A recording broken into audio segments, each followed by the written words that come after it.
Hi, welcome to the Larson Health Podcast.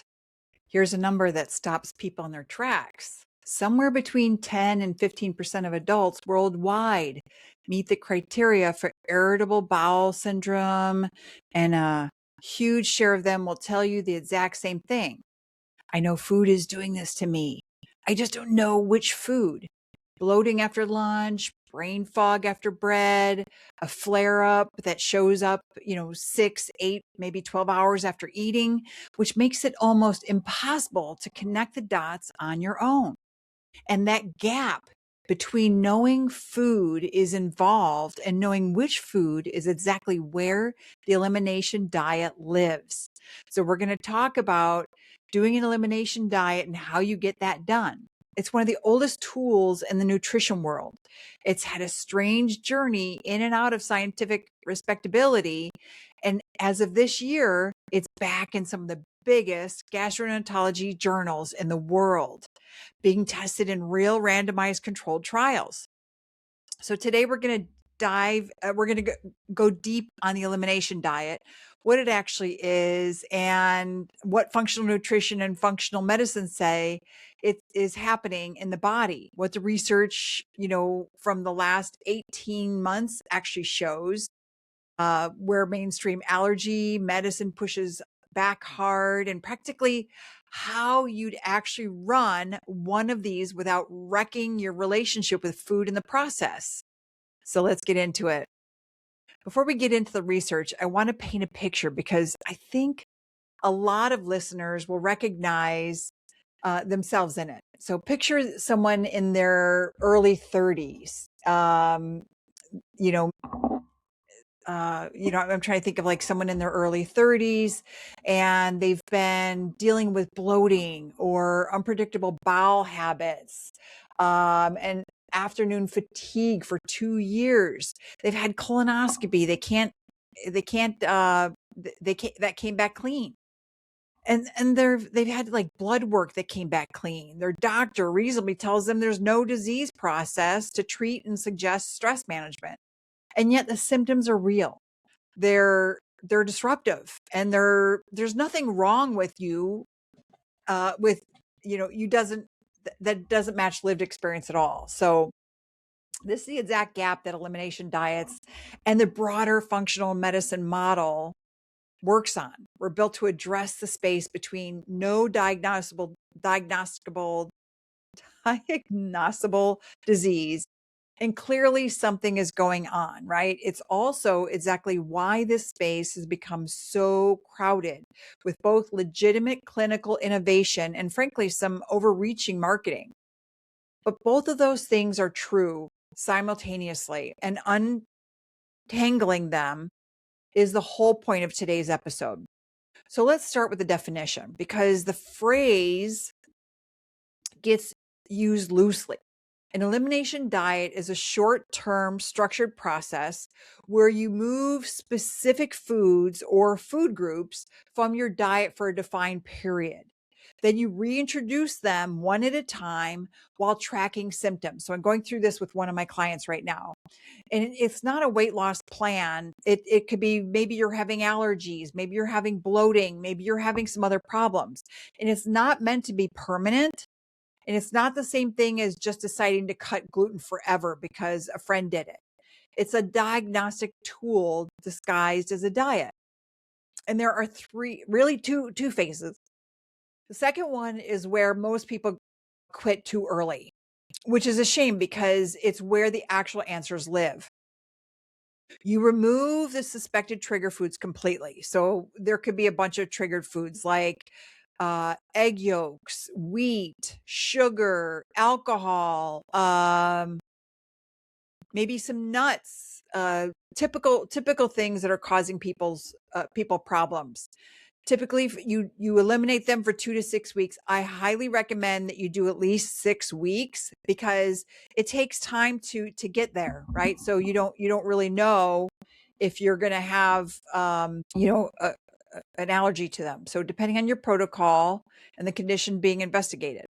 The goal here isn't the removal itself. It's creating a clean physiological baseline. So that's why you need 6 weeks. You got to eliminate the gluten that's in your body. You got to, because gluten in America, unfortunately, is sprayed with toxins to sprayed, on the field to help it dry out faster. And then also so that they can process it. And it has glyphosate, which is a known cancer causing chemical, along with a lot of other pesticides and everything else that's on it. Unfortunately, this is what America has. You have to find non-bromated wheat. Non-bromated means that it is not sprayed to dry it out. It is naturally aged on its own. And so you want to at least cut it for 6 weeks, and you want your gut, your immune system and your symptom pattern to settle down enough that when you reintroduce something, a reaction is actually visible against a quiet background.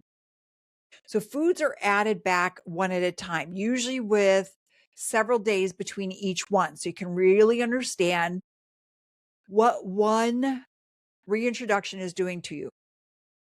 And while you track symptoms in detail, right? Because say you get gluten and all of a sudden, an hour later, you're like, oh, my gut, or, it's ripping up the gut lining of your body, or you have all of a sudden you're sneezing, or you have pain in your joints, so on and so forth. So it's good to go for 2 or 3 days, eating that food on a regular basis during that 2 to 3 days so that you can see what symptoms come up. And this is the phase that actually generates the useful information.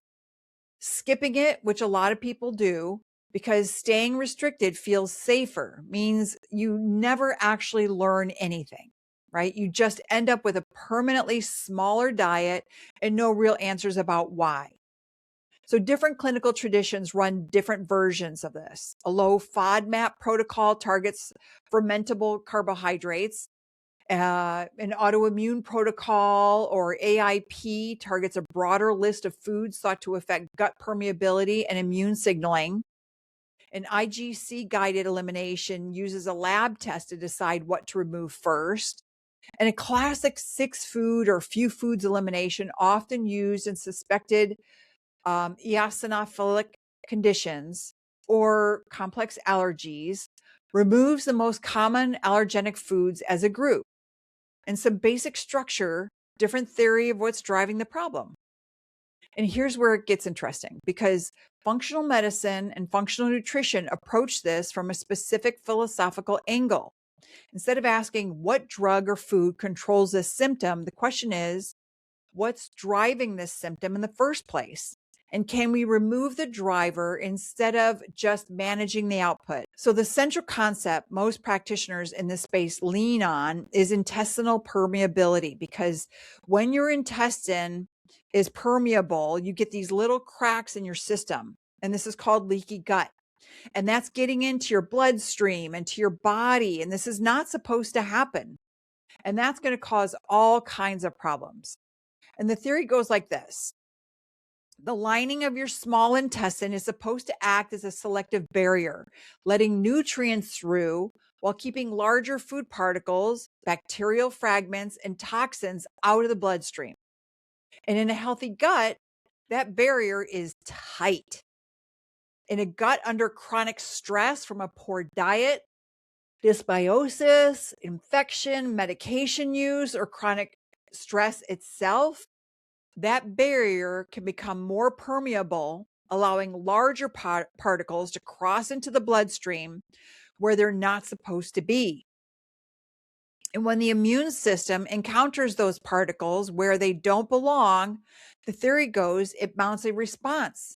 And that response can look like classic inflammation. It can look like joint pain, skin flares, fatigue, brain fog, digestive distress, allergies.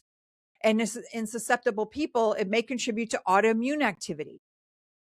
So practitioners in this space describe elimination as giving the gut lining a chance to calm down and ideally repair, while removing the specific foods that keep provoking an immune reaction in a given person.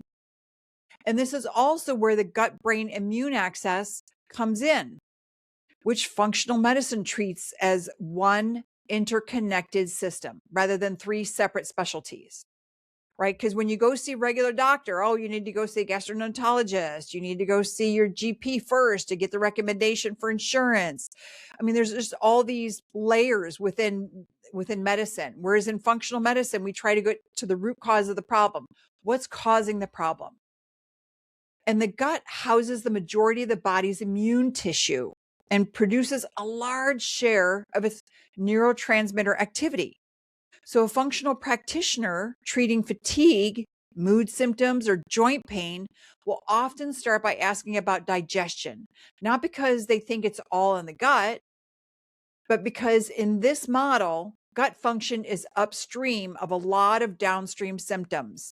Think about, you've probably heard about, your vagus nerve connecting to your stomach, which communicates throughout your whole body. It's just, you got nerve endings going to your whole body. And if your vagus nerve connected to your gut and your gut is leaking all over the place and into your body, it's causing all kinds of problems, and everybody is different. So it's worth being honest on air about where this framework is strongest and where it's still being tested. So the gut barrier and gut immune connection is genuinely well established in the research literature. That part isn't fringe science. Where things get more contested is exactly how permeability is measured, how directly it causes symptoms in a given person, and which specific foods are actually driving it for that person versus which are just correlated, right? Because everybody is different. It's so interesting when you do a DNA test. I did a DNA test and I was amazed to find that in my DNA test, it said that I am prone to have retinal problems and also scoliosis. And little did I know that retina problems and scoliosis are tied together. I'm like, what? How are they tied together? I thought that was so interesting. And in fact, I grew up with scoliosis. It's not as bad now that I am an adult, but I've had retina problems in my left eye. So both of those genes in my body cause these problems to happen. And through functional nutrition and lifting weights, I have been able to correct my spine, and I've been able to use a quality omega-3 fish oil to help my eyes repair themselves. Literally I was getting cancer drug shots in my eye to help stop the fluid leakage that was happening. This is crazy stuff. So that's also a part of the leaky gut. And that nuance is worth keeping in the episode because it's the difference between a compelling framework and an overstated claim. There's a second piece of the functional medicine model worth unpacking before we get to the research, because it explains why removing specific foods can have effects that go well beyond digestion. The gut microbiome. Your gut hosts trillions of bacteria, and the balance of species living there, what's often shorthanded as good bacteria versus bad bacteria, though the reality is more nuanced than that, influences far more than digestion. And certain bacterial populations ferment fiber into short chain fatty acid compounds like butyrate that feed the cell's lining, the colon, help regulate local immune activity, and appear to influence inflammation throughout the body. And when that balance shifts towards a less favorable composition, a state generally called dysbiosis, practitioners in this space argue you get less of that protective short chain fatty acid production and more opportunity for inflammatory signaling and gut barrier disruption that causes dysbiosis in the first place is genuinely multifactorial. A diet low in fiber and diversity, antibiotic use, chronic stress, poor sleep, and yes, according to the functional nutrition model, a diet heavy in ultra processed, high sugar, low fiber foods that dominate a lot of modern eating. One of the followers that I have loves to eat SpaghettiOs and drink soda and sugar drinks and anything processed, the Chef Boyardee highly processed foods and highly processed cookies and anything that he can find on sale that is highly processed junk. It's all garbage, and it has carrageenan, and it has it's terrible. It is not real food. You need to eat real food, things that grow in the ground, things that are moving around. You need to eat proteins. You need to eat legumes.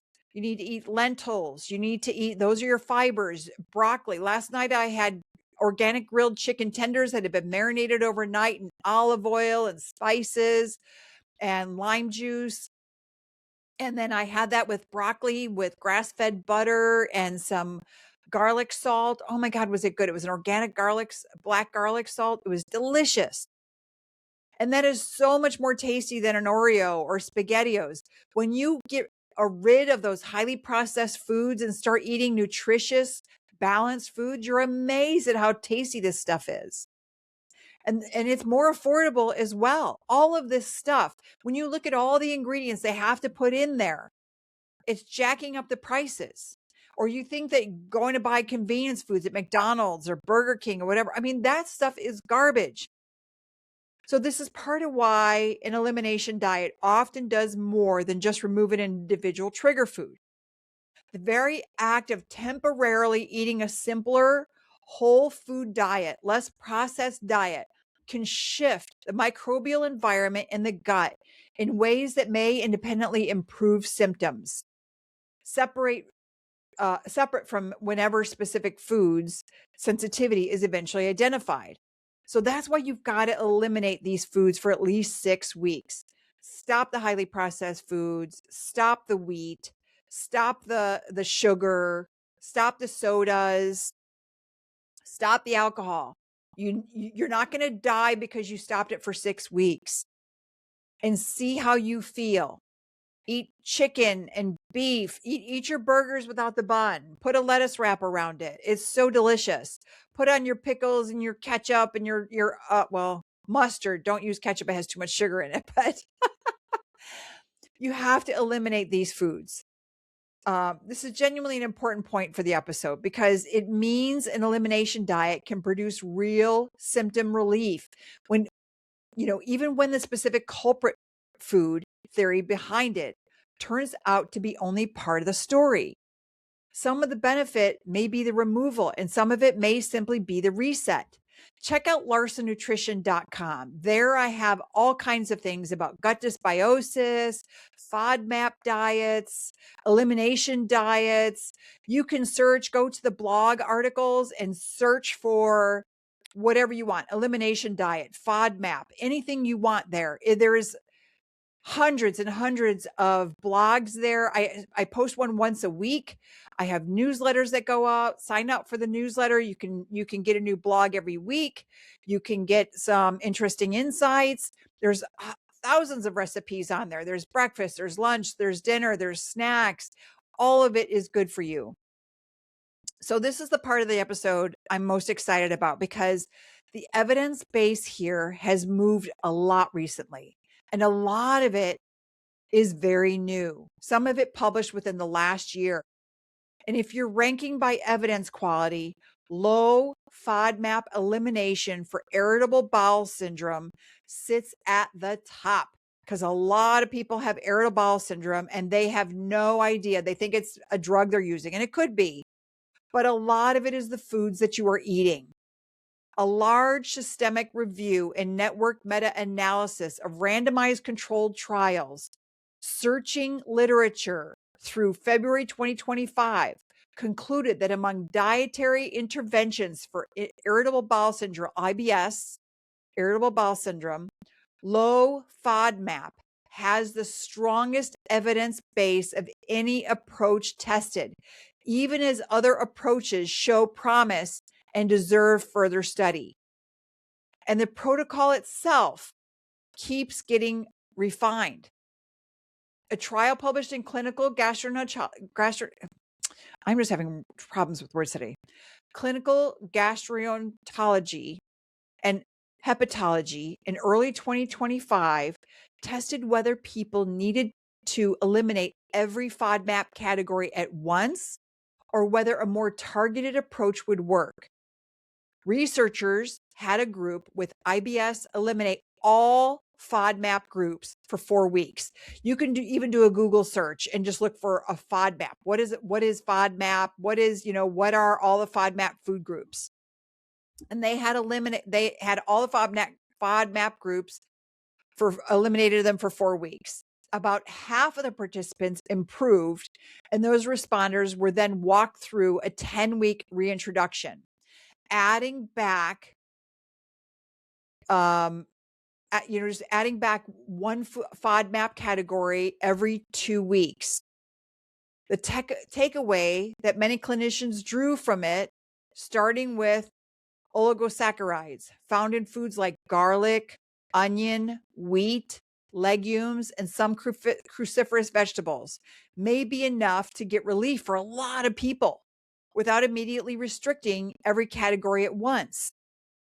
And that matters a lot for adherence because the full low FODMAP elimination phase is notoriously hard to sustain. In early 2025, Gastroenterology, one of the top journals in the field, randomized, double-blind, sham-controlled trial out of 8 U.S. academic centers, led by gastroenterologists Prashant Singh and colleagues. 223 adults with irritable bowel syndrome were split between a real IgG-guided elimination diet and a sham version. The real elimination group showed a significantly greater reduction in average daily abdominal pain than the sham group. This is one worth sitting with because it's the first large, well-controlled trial to show a real signal for an IgG-based approach, something that's been used clinically in functional medicine for years, but had never cleared this evidence bar. It's also generated a wave of pushback and caveats from within gastroenterology itself, which we'll get into in the next segment, because this is exactly the kind of nuance a podcast covering both lenses should sit in rather than paper over.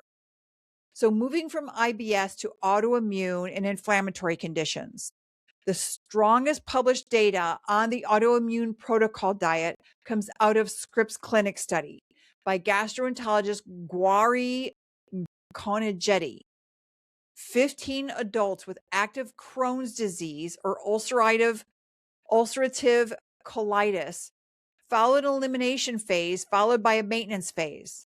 By week 6, 73% of participants, 11 of 15, had reached clinical remission, and all 11 who reached remission maintained it through the rest of the study. I had a client who had Crohn's disease, and I told her to eliminate several foods. And what do you know? Her Crohn's disease disappeared. She got off the medication. She was feeling so much better. Through functional nutrition and functional medicine, we can help you get rid of IBS. We can help you eliminate those symptoms. Obviously, it's not a 100% cure for all, but sometimes you have to do a FODMAP for 6 weeks or 8 weeks and eliminate a lot of these foods that are causing problems, especially when you've had a lot of things like a lot of antibiotics. You've been sick a lot. These things cause so many problems and they ruin your gut lining. And so in order to repair your gut lining, it takes a while to fix that. So a follow-up analysis on a subset of participants also found changes in intestinal gene expression patterns associated with inflammation and tissue repair after the diet. One of the first times a dietary intervention has been linked to a measurable molecular signal in gut tissue rather than just self-reported symptoms. Beyond IBD, smaller studies and case studies have tested the autoimmune protocol in Hashimoto's thyroiditis, rheumatoid arthritis, and psoriasis. generally reporting improvements in symptoms, burden, and quality of life. And in some studies, reductions in inflammatory markers. Honest caveat, which shows up in nearly every review of this literature, including from rheumatology professional societies, is that most trials are small, uncontrolled, or lightly controlled, and short in duration. The direction of the evidence is genuinely encouraging. The size of the evidence base is still modest. Worth a mention for listeners dealing with skin issues, elimination diets have a longer and more mixed research history in atopic dermatitis or eczema. In children with confirmed egg allergy, egg elimination has decent supporting evidence for improving skin symptoms. But broader elimination diets for adult eczema, removing multiple food groups without a confirmed allergy, driving it, have a much weaker evidence base. And several reviews caution that unsupervised elimination in this population often leads to unnecessary restriction without meaningful skin improvement. And this is a good example of why the underlying condition matters so much when deciding whether an elimination diet is the right tool at all. Check out larsonbotanicals.com for all organic skincare and also non-toxic candles. At Larson Botanicals, it started with me having all these breakouts. I would have a red rash and tiny little pimples all over when I did a sunscreen, or when I was starting to use my high-end skincare, started causing all these reactions, right? I'm 58 years old, and just the hormones in your body changes. This might start happening in somebody in their 30s or 40s. It started happening in my 50s, and I didn't know what was going on. So I looked at what the ingredients were in my skincare once I went through my functional nutrition, and I put it into AI, and I said, okay, I want to take all the toxins out of this skincare. I want to take all the active ingredients. I want to make my own skincare. And sure enough, my advanced bioactive skincares have made such a difference in my skin. I cannot believe how hydrated it is, how moist it is. It's just amazing what has happened for my skin just by using this. My vitamin C serum, my advanced bioactive serum, my advanced bioactive face cream, and my eye cream. I just use my daily face serum that is really gentle on my face, neck, and chest for anybody who has sensitivities. It is amazing. I also make one for people who can't take the essential oils that are in there, like frankincense and myrrh, and so many good quality organic essential oils in there. So check out my website. There's a creamy rose face wash that I just love, and so do so many other people. I'm getting ready to fill some orders for people. I have deodorants. Check it out and see what's there. It really matters for when you have eczema. A lot of that is your gut dysbiosis. And people are like, oh, well, my father had it. Well, you guys were eating the same foods. You're eating the same, you never learned what to do to change that. If you only take one nuanced, slightly uncomfortable topic away from this episode, make it this one, because it's where functional medicine and mainstream allergy and immunology genuinely disagree, and both sides have real points. For over a decade, major allergy and immunology bodies, including the Canadian Society of Allergy and Clinical Immunology and the American Academy of Allergy, Asthma, and Immunology, and the European Academy of Allergy and Clinical Immunology, have published position statements actively recommending against food-specific IgG blood testing as a way to diagnose food sensitivity or intolerance. Their core argument is that IgG antibodies to food are commonly present in healthy people with no symptoms at all.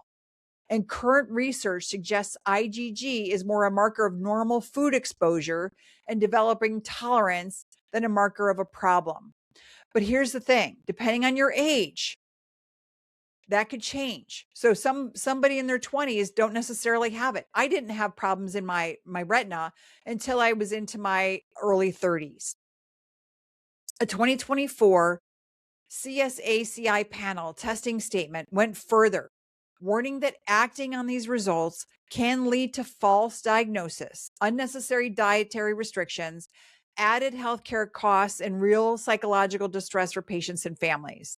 So yes, if you're sensitive to these kinds of things and you think that an IgG is going to, cause you more stress, then toughening up and getting through it. I eliminated gluten through getting arthritis in my neck and my right knee. I literally would have to go up one stair at a time, eating that Wonder Bread. Ooh, did I love my peanut butter and jelly. But the problem with the peanut butter and jelly was that it was on Wonder Bread, which is not the Wonder Bread that we had when we were kids. So that's a serious critique, right? And it's worth stating plainly on air rather than softening it, because a functional practitioner using an IgG panel to guide elimination is using a tool that the allergy specialty has explicitly and repeatedly cautioned against for diagnostic use. So how do we square that with the 2025 gastroenterology trial we just covered, which used a novel IBS-specific IgG assay and found a real benefit over sham? A few things are true at once here. First, that trial used a differently validated IBS-specific assay rather than a generic commercial IgG panel. And the authors themselves, along with the editorial that ran alongside the study, were careful to flag real methodological limits and to call for larger confirmatory studies before this becomes a standard recommendation. Second, it's entirely possible for an elimination diet to work by removing genuinely reactive or simply poorly tolerated foods, or through the non-specific benefits of eating a cleaner, less processed diet for a few weeks. Not a few weeks, go at least 6 weeks, because so many people, a few weeks just isn't enough. Without the underlying tests that selected which foods to remove being a validated diagnostic tool. So the diet can help with the test that generated it, remains scientifically shaky. So the most useful framing for listeners, an elimination diet done through structured self-observation and reintroduction, is a legitimate evidence supporting process, regardless of which lens you used to decide the starting list. I do elimination diets all the time with my clients, and I do fasting protocols with my clients. If you're interested in learning more, if you have IBS, or if you have, irritable bowel syndrome or Crohn's disease, if you have eczema, it's worth trying an elimination diet. And I can walk you through how to do that. I can share documents with you on fasting. There is so much that is good out there to help you figure out a way to try to heal your body. So using an unvalidated lab test as the sole basis for permanent sweeping dietary restrictions, especially without any reintroduction phase to confirm the result, is where the real risk lives. So let's get practical, because this is the part listeners will actually act on, right? I want you to take digestive symptoms alone, right? Those point toward a low FODMAP approach.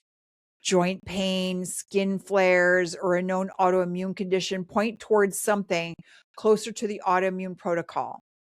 Migraines, hives, or a suspected true allergy point toward working with an allergist first, since true IgE mediated allergy needs proper allergy testing, not an elimination diet alone, and can be dangerous to test via food reintroduction without medical supervision. So if you're restricting something like wheat or dairy or eggs or nuts, that is not, a doctor recommended. You just want to make sure that you're getting a well-balanced diet. You can use seeds. Seeds typically don't, unless you have colitis, where you're getting seeds like from stuck into your system, but you got to clean up your gut so that you don't have that. So before removing anything, track symptoms for at least a week. Digestion, your energy, your skin, your joints, your sleep, your mood, whatever is relevant for you. And without this, it's very easy to misattribute a reintroduction reaction to something that was actually already fluctuating. So I know that I say a week because most people can't do 6 weeks. They're just not strong enough. They're not disciplined enough to do 6 weeks. So try everything for a week. I doubt that you're going to get anything from it, but maybe you will. So, and there's also things that I take for gut permeability. Believe me, I've had all this before. I've had gut permeability and I corrected my gut permeability. I use seed. I use a marshmallow extract that helps coat the lining of my stomach. There's all kinds of things that I do to help my body stay in good shape. And I eat organic broccoli, grass-fed butter. I drink kefir, right? It's organic kefir. Um, Seed puts a lot of probiotics, prebiotics, postbiotics into my system. So without this, it's very easy to misattribute a reintroduction reaction to something that was actually already fluctuating. Partial elimination, cutting gluten most days, but not all, muddies the water completely. The elimination phase typically runs 2 to 6 weeks, long enough for the gut and immune system to settle, short enough to avoid unnecessary long-term restriction. And this is a step people skip and shouldn't. You should definitely try for at least 6 weeks. It's amazing how long it takes. I mean, unless you're working out, 5 days a week, or you're going for walks for 30 minutes a day. If you're sitting and watching TV, you're going to need definitely 6 weeks. If you're out moving and you're active, you could do probably 2 weeks.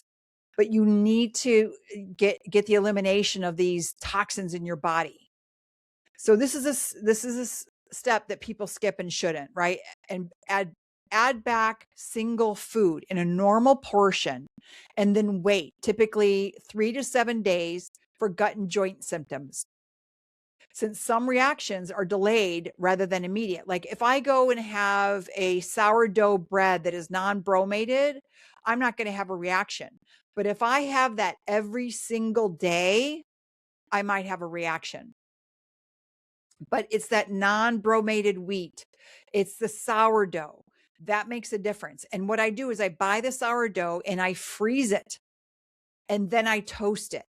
So once it's frozen, it goes to toasting, you lower the glycemic index of that bread. It's amazing what happens there.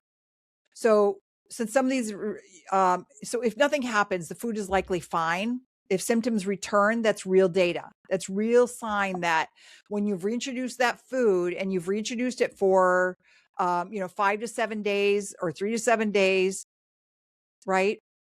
That's real data. Then move to the next food. The end goal was never a permanently restricted diet. It's a personalized list, foods that are genuinely a problem for this specific person. Reintroduce foods that are fine and a return to the widest, most varied diet the person's body actually tolerates well. I hear kittens. We just adopted some kittens and I hear them meow, meow. One practical note worth including for listeners, working with a registered dietitian or a functional nutrition practitioner like I am during this process meaningfully improves both safety and results.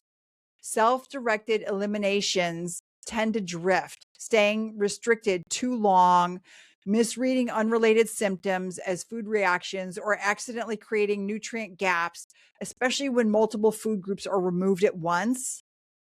Every protocol has its own list, but these are the foods that show up again and again across low FODMAP, AIP, and classic elimination approaches, and worth walking through briefly for listeners.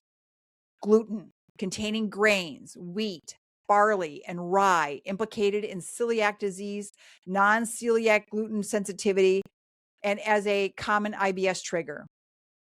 Dairy, particularly for those with lactose intolerance or a suspected casein sensitivity. Eggs, a common allergen and a frequent AIP exclusion. Soy and other legumes, both for FODMAP content and in AIP for lectin content. Nightshades, tomatoes, potatoes, peppers, eggplant, excluded specifically in the autoimmune protocol due to a theorized effect on gut permeability and joint inflammation. Though this is one of the more debated exclusions. But somebody who has FODMAP, oh my God, the pain for IBS and FODMAP, it's awful. It's worth eliminating these foods for 6 weeks to see how you do. High FODMAP fruits and vegetables include garlic, onion. I can't imagine living without garlic and onion. Apples, and certain cruciferous vegetables like broccoli, cauliflower, Brussels sprouts. For digestive symptoms specifically, corn. Corn is a frequent AIP exclusion and common hidden ingredient worth flagging for listeners doing this at home. Alcohol, caffeine, and highly processed foods removed across nearly every version of this protocol as a baseline reset. No alcohol, no caffeine, and highly processed foods. A responsible episode on this topic needs a real safety segment, not just a throwaway disclaimer. Elimination diets are not appropriate or need direct medical supervision in several situations worth naming clearly on air. A personal or family history of disordered eating, since the structure and rules of an elimination protocol can be a significant trigger. Suspected true food allergy with a history of severe or anaphylactic reactions, where reintroduction needs to happen under medical supervision, not at home. Pregnancy and breastfeeding, where nutrient needs are elevated and unsupervised restriction carries more risk. Children, where growth and development make broad restriction riskier without pediatric guidance. And unexplained or severe symptoms, significant weight loss, blood in stool, persistent fever, severe pain, which need medical evaluation first. Since the elimination diet is not a substitute for ruling out serious underlying disease. It's also worth naming that orthorexia, an unhealthy fixation on eating only foods perceived as pure or safe, is a real risk of elimination protocols that run too long or get too rigid, particularly ones with long restricted food lists like AIP. Building in a firm reintroduction timeline from day one is the best protection against that. And one more practical piece before we wrap, because expectations matter a lot here. Listeners often picture an elimination diet as a quick 2-week experiment. And in practice, a full cycle baseline tracking elimination and a careful one at a time reintroduction of, say, 6 to 8 food groups usually runs somewhere between 2 and 4 months. That's not a flaw in the process. It's the cost of getting a reliable answer instead of a guess. It also helps us set expectations about what success looks like. Success isn't always a dramatic, obvious reaction to a reintroduced food. Sometimes it's subtle. A day of extra bloating, a slightly worse night of sleep, a joint that feels stiffer than usual. This is exactly why the baseline tracking step in segment 5 matters so much. Subtle reactions are only visible against a backdrop you've already gotten quiet. Rushing this process or trying to compress it into a week or two is one of the most common reasons people finish an elimination diet with a shrug instead of an answer. It's also worth normalizing on air that plateaus happen. Some people feel significantly better within the first 10 days of the elimination phase and assume they found the answer, only to discover during reintroduction that the food they expected to be the culprit is actually fine, and something else entirely was driving the improvement. That's not a failure of the process. That's the process working exactly as intended.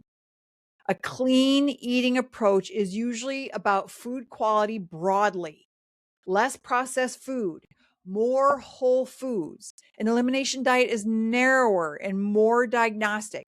It's specifically designed to isolate which individual foods for this specific individual body are provoking a reaction. Everybody is different. So you got to figure out what's for that one person. You could eat an extremely clean diet and still be reacting badly to, say, eggs or dairy without ever finding out, because clean eating doesn't include the reintroduction step that actually identifies triggers. You can start on your own, and plenty of people do. But The parts that go wrong tend to go wrong in the reintroduction phase and in nutritional adequacy, especially with longer lists like AIP, which removes several major food groups at once. A registered dietitian or a functional nutrition practitioner like myself adds real value in catching nutrient gaps, keeping the reintroduction phase disciplined, and telling the difference between a genuine food reaction and an unrelated symptom that happened to occur on the same day. That's useful information too. A negative result on a well-run elimination diet where you genuinely removed and reintroduced food correctly and track symptoms carefully, writing it down, understanding exactly what's happening, helps rule out the food as the primary driver and points the investigation elsewhere. Maybe it's stress physiology. Maybe it's your sleep. Maybe it's an undiagnosed condition worth further medical workup, or a mechanism other than diet entirely. A diagnostic tool that sometimes says it's not this is still doing its job. And this is where we circle back to the IgG testing debate. Commercial food sensitivity panels marketed directly to consumers are exactly the kind of testing that allergy and immunology professional bodies have repeatedly cautioned against for this purpose. If a listener wants to use a lab test as a starting point for which foods to eliminate first, that's a reasonable use of a test as a hypothesis generator. But the actual proof still has to come from real world elimination and reintroduction, not from the test result alone. Because it could be gut permeability, it could be your stress, it could be years of antibiotics, it could be years of hormone therapy, using the pill. Everybody is so different. So how your body reacts is so different in everybody. And cost is a fair concern. And it's worth addressing directly rather than glossing over it. A structured elimination diet can be run without professional support. And plenty of people do it successfully with nothing more than a food journal and the guidance of this episode. The trade-off is real, though. Without a dietitian or a functional nutrition coach, it's easier to undereat, hit nutrient gaps, or misread the reintroduction phase. A reasonable middle ground worth mentioning to listeners is a single consultation at the start to build a plan, and one more at the reintroduction stage to interpret results, rather than ongoing weekly visits for the entire process. So where does that leave us? The elimination diet isn't a fad, and it isn't a miracle. It's a structured, evidence-informed diagnostic process that happens to double as an intervention. The research over just the past year and a half has moved this from plausible functional medicine theory to something with real randomized trial data behind at least two versions of it. The low FODMAP for IBS and increasingly a properly designed IgG guided approach. The autoimmune protocol has smaller but genuinely promising data in inflammatory bowel disease, IBS, and is being tested in more autoimmune conditions. And at the same time, the honest both lenses version of this story includes the real and ongoing tension with mainstream allergy medicine over commercial IgG testing, and a clear-eyed acknowledgement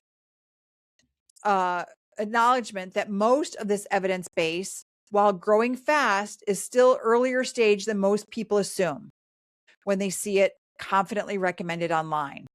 So if you're a listener considering this for yourself, get clear on what you're actually investigating. Check out larsonnutrition.com for deep insights in the blog section. Reach out to me or a specialized practitioner, whatever you're most comfortable with, a registered dietitian or a functional medicine provider who will insist on the reintroduction phase, not just the restriction phase. And treat this as a temporary experiment designed to end with more food freedom, not less. And if this episode, provided anything that was important for you or anybody else, please make sure that you share this. A simpler FODMAP diet for irritable bowel syndrome. There's a Harvard Health Publishing trial citing a trial in clinical gastroenterology and hepatology from February of 2025. You can check out that research. Or the autoimmune protocol diet modifies intestinal RNA expression, inflammatory bowel disease. PMC National Library of Medicine. There's the autoimmune protocol diet. It's a personalized elimination diet for patients with autoimmune diseases. What is the autoimmune protocol is another research, American College of Rheumatology. I mean, eliminating gluten has helped my arthritis. It doesn't mean it'll do it for someone else. It also helped my irritable bowel, not my gut permeability. So if this episode helped you, or if you know anybody with irritable bowel syndrome or gut permeability or gut problems or anything else, please share this episode with them. It's amazing what can happen to someone with these simple things. And instead of going on to some medication they're going to have to be on for the rest of their life, reach out. And thank you, and hope you have a great day.